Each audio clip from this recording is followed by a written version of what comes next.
En otras noticias internacionales, en Turquía, una pareja de avanzada edad fue rescatada por las autoridades, esto debido a una tormenta de nieve que afecta a la región.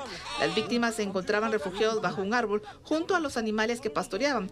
Los corderos les brindaron calor corporal. Los adultos mayores fueron trasladados a un centro asistencial donde fueron atendidos y el estado de salud de ambos es estable. Así como los corderos fueron evaluados por veterinarios quienes indicaron que se encontraban bien.